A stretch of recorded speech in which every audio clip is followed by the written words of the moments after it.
Amém, queridos, graça e paz. Outro dia, um dia desse, né? Alguém me perguntou sobre pecados habituais.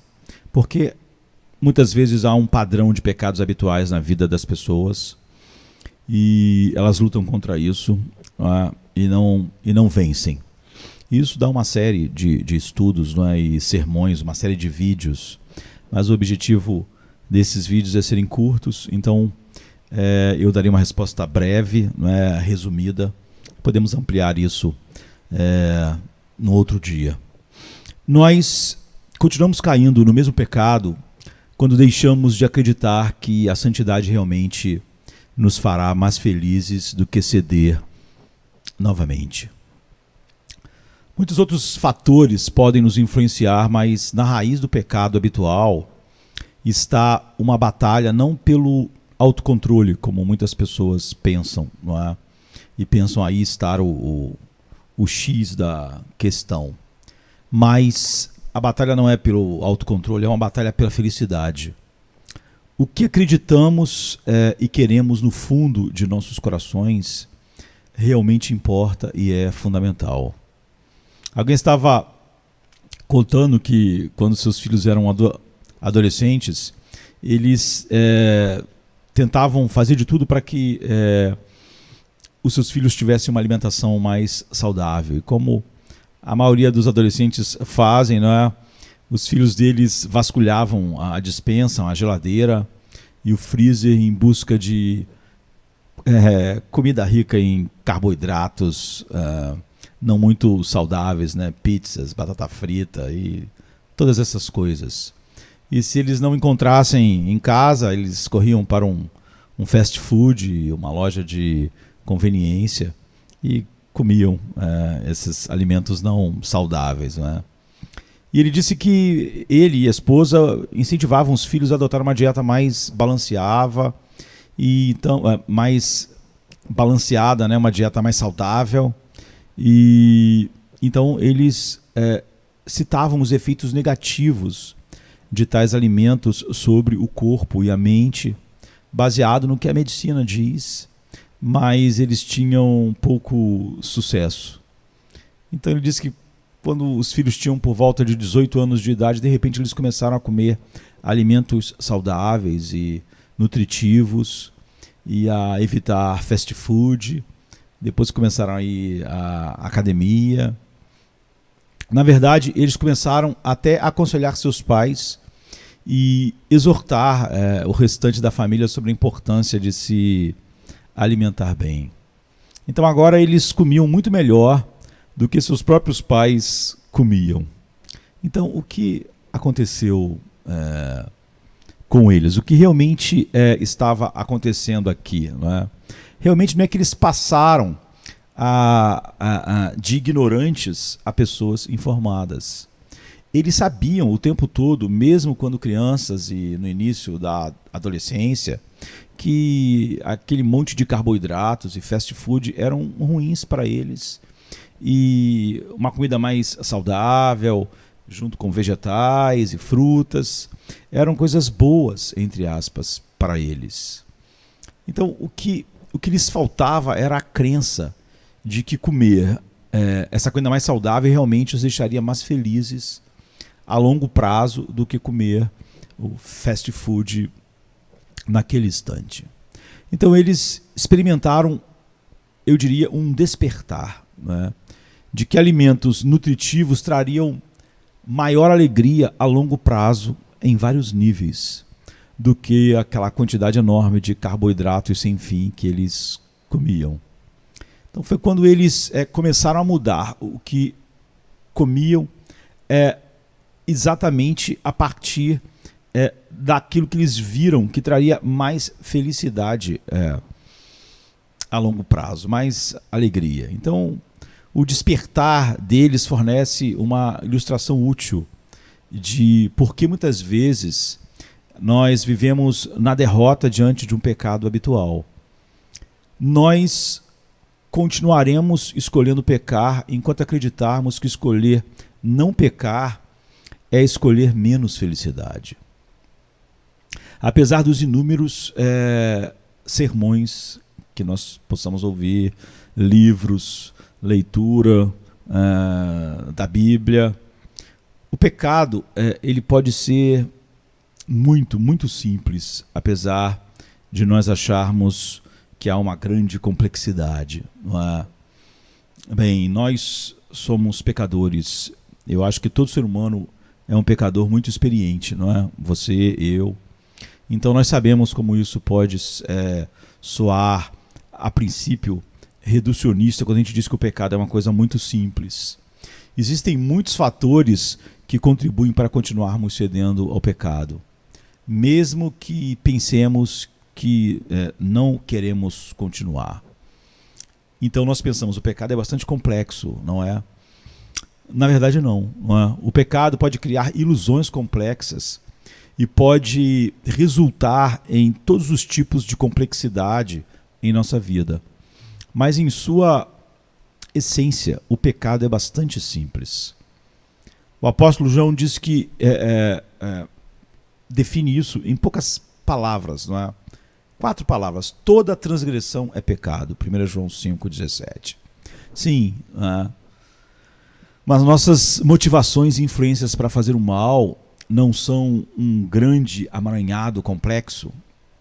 Bem, o apóstolo Tiago diz: cada um é tentado quando é atraído e seduzido pelo seu próprio desejo, sua própria concupiscência, o pecado interior. Então o desejo, tendo concebido, dá a luz ao pecado. Tiago 1,14-15. Então, sem muitas qualificações, você vê a definição tanto de João quanto de Tiago. Sem muitas racionalizações a fazer quando você enxerga a realidade. Sem muitas complicações. Se somos tentados a pensar que isso se deve à ignorância de Tiago ou João, né, sobre os fatores, hoje a gente falaria, né, psicológicos, sociológicos, biológicos ou familiares que nos influenciam a pecar, nós é que estamos nos enganando. Não é?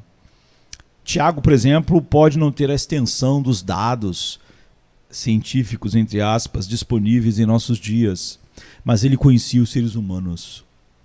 Sua epístola, né, a epístola de Tiago, está repleta de insights penetrantes sobre o nosso funcionamento interno, né, da nossa alma, do nosso homem interior.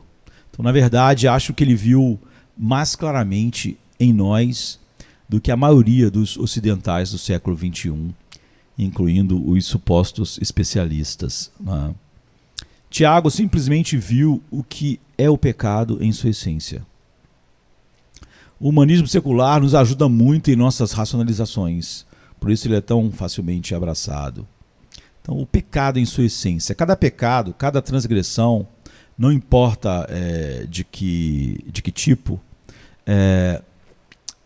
seja praticado em comportamento ou nutrido secretamente na mente, no coração, no escuro, na escuridão do nosso coração, como Jesus diz em Mateus 5,28, que muitas vezes o pecado fica só ali, né, na escuridão, sempre ou na prática, ou lá no escuro do coração, é uma manifestação de algo em que nós cremos, em algo em que nós acreditamos. Todo pecado nasce da crença de que desobedecer a Deus, ou seja, fazer o que é errado, o que João diz que todo pecado é transgressão, produzirá um resultado mais feliz do que obedecer a Deus, ou fazer o que é certo. Estejamos ou não conscientes disso. É verdade, ninguém peca por dever, ninguém peca porque se sente obrigado a pecar, mas sempre porque crê que aquilo o fará mais feliz. Todo pecado é uma visão repetida, uma repetição do pecado humano original, né? Do primeiro pecado, já que a doutrina do pecado original não é isso. Usar a expressão pode causar confusão. Mas do primeiro pecado humano, quando nossos pais antigos comeram o fruto da árvore proibida. Por que eles fizeram isso? Eles eram ignorantes? Não. Como as pessoas que conhecem a verdade de Deus, ou estão ouvindo sermões, estão lendo livros, não são ignorantes, não é? Eles comeram não por serem ignorantes, como os filhos da pessoa que eu mencionei não eram ignorantes sobre que aquela comida cheia de carboidratos apenas não era saudável. Eles sabiam disso, não é? Como qualquer padrão de pecado habitual de pessoas que conhecem a Deus e se dizem cristãos, não é por ignorância, não é? Como o de Adão e Eva também não foi. Então Deus disse para eles diretamente que comer do fruto seria errado e eles seriam muito mais felizes se abstivessem de comer. E Deus falou sobre as consequências de comer, como a gente pode ver em Gênesis 2:16. Mas Satanás deu uma interpretação diferente às palavras e aos motivos de Deus e disse a eles que seriam muito mais felizes se comessem, não é? E que fazer a vontade de Deus faria deles mais miseráveis.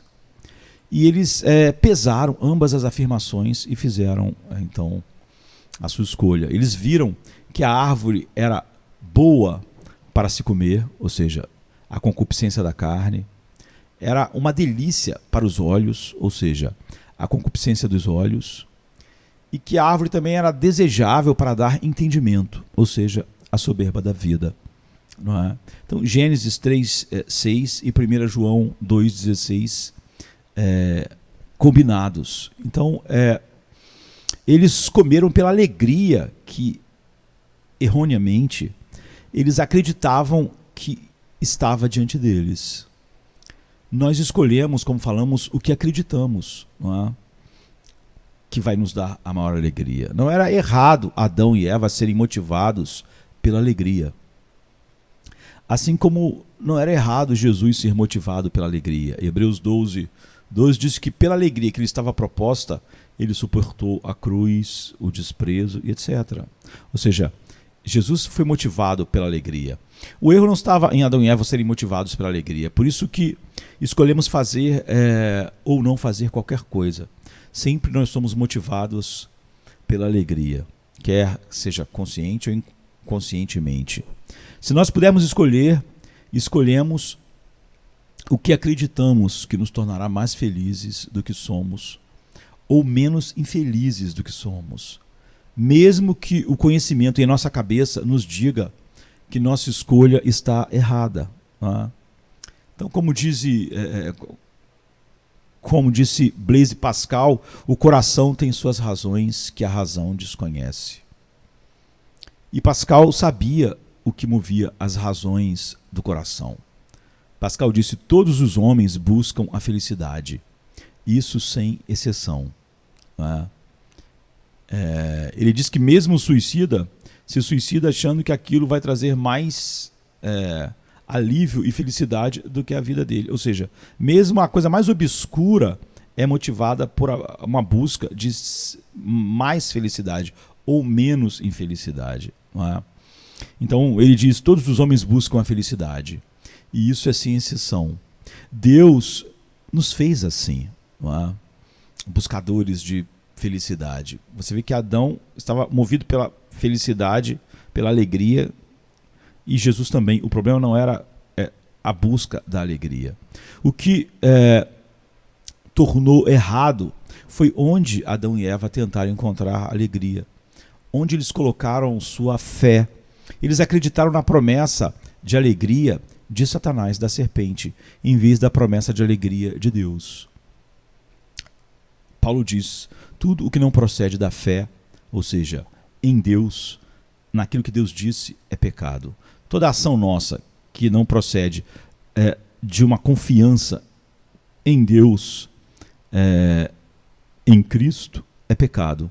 Porque sempre nós vamos buscar a alegria naquilo que nós cremos. Não é? Romanos 14:23. E a Bíblia diz que quem quer que se aproxime de Deus deve crer que Ele é galardoador dos que o buscam, ou seja, que o resultado disso é alegria. Não é? é gozo. Hebreus 11, verso 6. Então, como nos libertamos do pecado habitual? Quando somos apanhados em pecado habitual ou persistente, nosso problema, em sua essência, pode ser simples. O que nos mantém cativos é uma crença enganosa sobre o que nos fará felizes. Não é? Quantas vezes eu vi como pastor alguém conversando comigo dizendo sobre algo que claramente estava em desacordo com a verdade e vontade de Deus. A pessoa dizia: mas pastor, eu quero ser feliz. Como se realmente a escolha contrária de um relacionamento ou de qualquer coisa, se ela não escolhesse aquilo, ela ia ser infeliz. Então ela queria ser feliz, ela ia escolher algo contrário ao que Deus diz. Você vê que as pessoas sempre escolhem o que elas acreditam que vai fazer elas mais felizes. E você pode sempre acreditar, como os nossos primeiros pais, na serpente, ou em Deus, ou em você mesmo. Então, eu sei das objeções que podem surgir. Muitas vezes nós sabemos, entre aspas, que um pecado é destrutivo para nós e para os outros. Podemos detestar o pecado de certas maneiras e sentir vergonha dele.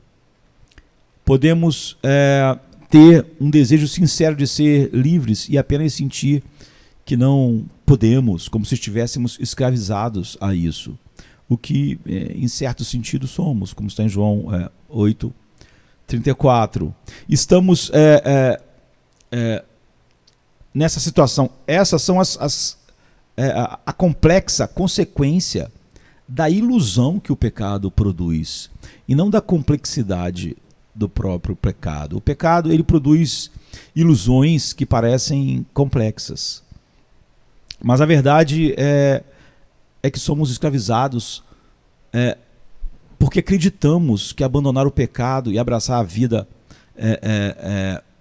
sem ele é abraçar a vida com menos felicidade ou mais miséria, não é? Como os filhos daquela pessoa que agora eram adultos acreditavam. Comer fast food pode ser ruim para eles, mas a vida era mais feliz comendo comida ruim do que comendo comida boa. Então eles continuavam comendo comida ruim, mesmo sabendo o que os pais ensinavam. Isso não mudou até que a sua crença sobre felicidade nutricional mudou. Uma vez que isso mudou, uma vez que houve essa mudança, esse despertar neles, o poder do fast food começou a perder seu poder sobre eles. Não é? E o pecado habitual não é derrotado fundamentalmente pelo poder da abnegação, mas pelo poder de um desejo maior. É claro que a abnegação é necessária, mas a abnegação só é possível a longo prazo quando ela é alimentada por um desejo de uma alegria maior do que a alegria que achamos que teríamos naquilo que estamos negando, como está em Mateus 16, 24 e 26. É óbvio que os filhos lá da pessoa, eles tinham que ter uma abnegação para não comer o fast food, mas se fosse só abnegação por abnegação, isso não duraria muito. Mas como eles tinham uma alegria em ser saudáveis, em estar na academia, em ter um corpo definido, etc., quando eles acharam uma alegria maior, então eles podiam, a abnegação poderia funcionar, não pela abnegação, mas pela alegria maior que eles obtinham na abnegação do fast food. Então, como se libertar? O segredo para se livrar da armadilha do pecado habitual começa com um exame sincero, rigoroso e honesto de quais promessas satânicas nós estamos acreditando e as melhores promessas que Deus fez. Quais promessas realmente produzirão a maior e melhor felicidade se forem verdadeiras? E qual fonte de promessa tem a credibilidade mais comprovada? Então, nós devemos renunciar às mentiras em que acreditamos, arrepender-nos, nos arrepender diante de Deus por ter crido nessas mentiras persistentemente e começar a exercer fé nas promessas de Deus por meio da obediência a Ele, dando frutos dignos de arrependimento, como está em Mateus 3,8. Como eu disse, isso é só o começo, né? Eu não prometo que será fácil a partir daí. Muitas vezes é muito difícil, porque o insight sobre nossas falsas crenças não derruba essas crenças por si só. Muitas vezes, falsas crenças arraigadas moldaram nossas percepções e comportamentos instintivos e, portanto, levam um tempo significativo e um esforço intencional para mudar. Não é à toa que isso é chamado de a luta da fé, né? 1 Timóteo 6,12. Mas a gente pode dizer o seguinte: quanto mais você se convencer de que Deus é a fonte de todas as alegrias superiores e finais para você, mais decidido ficará a lutar por essas alegrias e mais fácil a luta se tornará com o tempo. Mas a menos que você se convença em alguma medida verdadeiramente de que isso é verdade, o poder de seus pecados habituais manterá seu domínio sobre você. Não há outra saída, não há? Ou nós realmente temos um coração para abraçar, enxergar a beleza de Cristo e a alegria superior que flui infinitamente mais dele, não é? Nos fazendo, como Pedro disse àquele grupo de irmãos, vocês não o vendo o amais, e não o vendo agora, ainda assim tem uma alegria indizível e cheia de glória. Era essa alegria indizível e cheia de glória que fazia eles escolherem Cristo, apesar do sofrimento, perseguição e morte que estava sobre eles. Você vê, não era a abnegação para abrir mão da vida, era a alegria. Não é? Essa é a única fonte de vitória sobre o pecado habitual. A abnegação não pode fazer isso. Só saber o que é certo não fará isso. Só um coração capturado por uma alegria maior nos livra de pecados habituais, ou seja, nos faz realmente viver esse processo de santificação. Amém, queridos? Que Deus possa nos abençoar, não só com o saber, não é? Mas operando em nós o querer e o efetuar, segundo a sua boa vontade. Amém. Amém.